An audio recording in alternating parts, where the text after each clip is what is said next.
Assalamualaikum warahmatullahi wabarakatuh. Waalaikumsalam warahmatullahi wabarakatuh. Ya, perkenalkan, nama Ibu Anissa Eka Fadilah.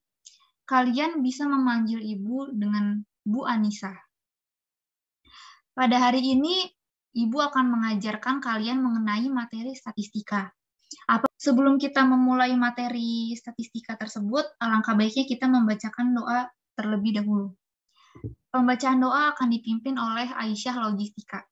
Kepada Aisyah Logistika, saya persilakan. Baik, terima kasih Bu. Kepada teman-teman, sebelum pembelajaran dimulai, alangkah baiknya kita membaca doa terlebih dahulu. Membaca doa dimulai. Doa selesai. Baik, terima kasih Aisyah Logistika. Kita langsung mulai. Ini bahan ajar untuk kalian ya anak-anak. Ini ada pengertian statistika. Nah, dalam pengertian statistika ini terdapat statistik, statistika populasi, dan sampel pada opsi A. Yaitu statistik adalah kumpulan data mengenai suatu keadaan yang dapat menggambarkan keadaan tersebut. Kemudian, statistika adalah ilmu pengetahuan tentang pengumuman data, penyajian data, penganalisisan data, sampai dengan penarikan kesimpulan dari data itu dan pembuatan keputusan. Ya, jadi perbedaan antara statistik dengan statistika itu adalah statistik adalah kumpulan datanya, sedangkan statistika adalah ilmunya. Jadi statistika itu kan adalah ilmu yang menyajikan data-data. Kemudian yang ketiga itu ada populasi. Ya, populasi adalah himpunan semua objek yang menjadi bahan pengamatan. Yang keempat ada sampel. Sampel adalah bagian populasi yang diamati yang dapat mewakili populasi. Nah, kemudian ada datum dan data. Pertama, datum. Datum itu adalah keterangan atau informasi yang diperoleh dari suatu penelitian. Kemudian data. Data adalah kumpulan dari datum. Nah, selanjutnya ini ada penyajian data. Tabel distribusi frekuensi salah satu cara untuk menyajikan data adalah dengan menggunakan tabel. Pertama, tabel distributif frekuensi tunggal. Jadi nilai ulangan matematika 40 siswa kelas 12 IPA SMA Masuli sebagai berikut. Nah, ini adalah datanya ya anak-anak. Nah, kemudian tabel distribusi frekuensi tunggal dari data tersebut sebagai berikut. Nah, yang nilai 4, ini turusnya frekuensinya ada 1. Yang nilainya 5, turusnya ini frekuensinya ada 6, nilainya 6, ini ada turusnya, frekuensinya ada 7, yang nilainya 7, turusnya ini frekuensinya 8, yang nilainya 8, turusnya ini frekuensinya 9, dan yang nilainya 9, turusnya ini frekuensinya ada 7, sedangkan nilai 10, turusnya ini frekuensinya ada 2, jumlahnya adalah 40. Diagram batang ya, ini ada grafiknya. Ini ada soalnya. Jadi diagram batang ini, nah mohon maaf ya teman-teman ini terbalik karena ada kesalahan teknis. Diagram batang merupakan bentuk penyajian data dengan menggunakan batang-batang arah vertikal atau horizontal. Nah ini ada contoh tabelnya yang kelas 11 IPA, terus kelas 10, kelas 11 IPS, ada kelas 11 bahasa, kelas 12 IPA, kelas 12 IPS, dan kelas 12 bahasa, jumlahnya itu terdapat 149 laki-laki dan 144 perempuan dengan jumlah 293 apabila digabungkan. Nah, ini adalah diagram batangnya ya.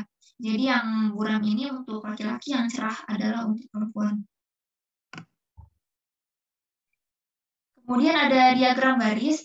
Ya, jadi diagram garis itu merupakan bentuk penyajian data statistik dengan menggunakan diagram berbentuk garis lurus. Contohnya, buatlah diagram garis dari data berat badan seorang bayi yang ditunjukkan oleh tabel berikut. Nah, ini adalah tabelnya ya anak-anak. Tabel dari umur 1 beratnya 2,5 kg, 2, 2,8 kg, 3, 3,1 kg, 4, 3,4 kg, 5, 3,8 kg, 6, 4,5 kg, 7, 4,9 kg, 8, 5,5 kg, 9, 6,2 kg, dan 10, 7,7 kg, ya. Jadi ini 7 kg, yang 11 7,5 kg, 12, 8,2 kg. Nah, jawab. Diagram garis data berat badan bayi tersebut dapat ditunjukkan pada gambar sebagai berikut. Nah, ini umur bayi antara 1 tahun sampai 12 tahun, ini berat badannya antara 2 sampai 8 kg. Jadi ini diibaratkan ini sumbu X dan ini sumbu Y-nya. Kemudian ada diagram lingkaran. Ya, jadi diagram lingkaran itu adalah suatu diagram yang menyajikan data statistik dalam bentuk gambar lingkaran. Diagram lingkaran terbagi menjadi juring-juring lingkaran yang luasnya disesuaikan dengan yang ada. Contoh, nah ini sudah terdapat tabelnya ya anak-anak. Soalnya itu adalah siswa dalam suatu kelas berjumlah 40 siswa. Sebanyak 10 anak menyukai pelajaran matematika, 8 anak menyukai IPA, 5 anak menyukai IPS, 16 anak menyukai kesenian, dan sisanya menyukai bahasa Inggris. Buatlah diagram lingkarannya. Ini tabelnya sudah ada, kemudian ini untuk diagram lingkarannya. Jadi sudah terdapat masing-masing nilai derajatnya dari masing-masing juring. Nah, ini jadi yang bernilai 27 derajat, 90 derajat, 70 derajat, 45 derajat, bahkan sampai 126 derajat itu adalah jurinya ya, teman-teman. Ini bahasa Inggris 27 derajat yang tadi sudah saya jelaskan, sampai matematika, sampai PPKN. Nah, kemudian histogram dan poligon frekuensi. Histogram adalah grafik yang digambarkan berdasarkan data yang sudah disusun dalam tabel distribusi frekuensi. Grafik tersebut berupa persegi panjang yang saling berhimpit pada salah satu sisinya, sedangkan poligon frekuensi dapat dibuat dengan menghubungkan titik-titik tengah setiap puncak dan histogram secara berurutan.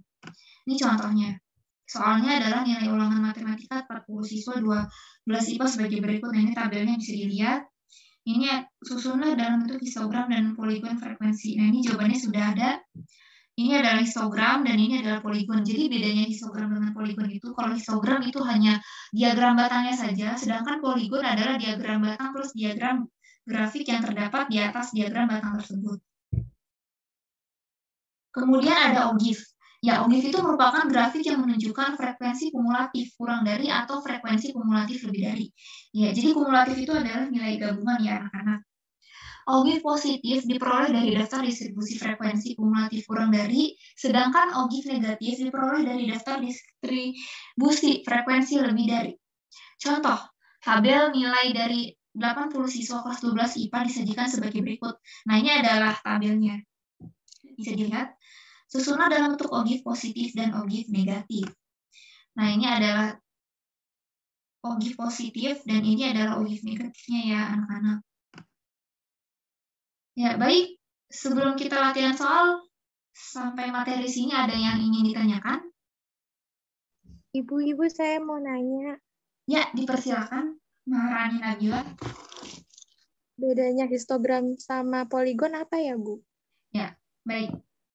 Histogram itu adalah yang suatu data yang menggunakan batas kelas, sedangkan poligon itu menggunakan titik tengah.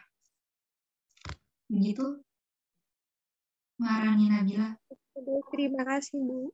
Iya, sama-sama. Ya, baik. Sekian dari pelajaran yang kita ikuti. Kurang lebihnya mohon maaf. Assalamualaikum warahmatullahi wabarakatuh. Waalaikumsalam warahmatullahi wabarakatuh. Terima kasih banyak, Bu, ilmunya. Ya, sama-sama.